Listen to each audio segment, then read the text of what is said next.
بسم اللہ الرحمن الرحیم۔ السلام علیکم۔ شوہر سے چند چھپانے والی باتیں۔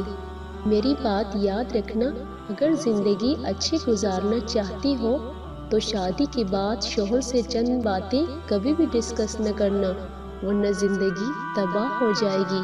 شادی کے بعد عموماً وہی لڑکیاں سکھی رہتی ہیں جو سسرال کی باتیں سسرال اور میکے کے معاملات میکے تک محدود رکھنے کی عادی ہوں۔ اگر آپ بادشاہ کی بلی بن کر دونوں گھرانوں کی باتیں یہاں وہاں کرتی رہیں گی تو خود نہ یہاں کی رہیں گی اور نہ وہاں کی۔ ایک بات ذہن میں رکھیے، آپ کی زندگی ٹی وی سیریل، فلموں یا ڈائجسٹ کی کوئی رومانوی کہانی نہیں ہے۔ یہ وہ حقیقت ہے جس میں آپ زندہ ہیں، سانس لے رہے ہیں۔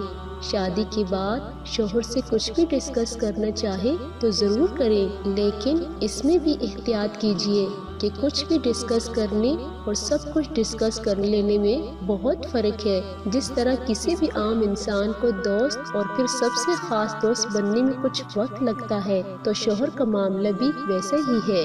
شوہر سے محبت کیجیے، تمام حقوق پورے کرتے ہوئے خوش رہنے کی کوشش بھی ضرور کیجیے کہ یہ سب آپ کے لیے لازم ہے، مگر آپ کے ساتھ ان کی بہنوں کا رویہ کیا ہے، والدہ کا کیسا سلوک ہے، وغیرہ وغیرہ۔ یہ تمام باتیں اگر آپ شروع کے روز میں ہی ان کے سامنے ہر وقت اپنے شدید رد عمل کے ساتھ پیش کرنا شروع کریں گی تو آپ کی توقع کے خلاف کچھ بعید نہیں کہ وہ آپ سے ہی متنفر ہونے لگے۔ خیال رہے کہ مرد اپنے والدین اور بہن بھائیوں کے خلاف کچھ سننا پسند نہیں کرتا، اور خاص طور پر بالکل شروع میں بھی جب ابھی خود آپ کی انڈرسٹینڈنگ نہ ہوئی ہو۔ ایسے میں شادی کے بعد خصوصاً شروع کے کچھ عرصے کی خاموشی لڑکیوں کو بہت سارے مشکلات سے بچا لیتی ہے۔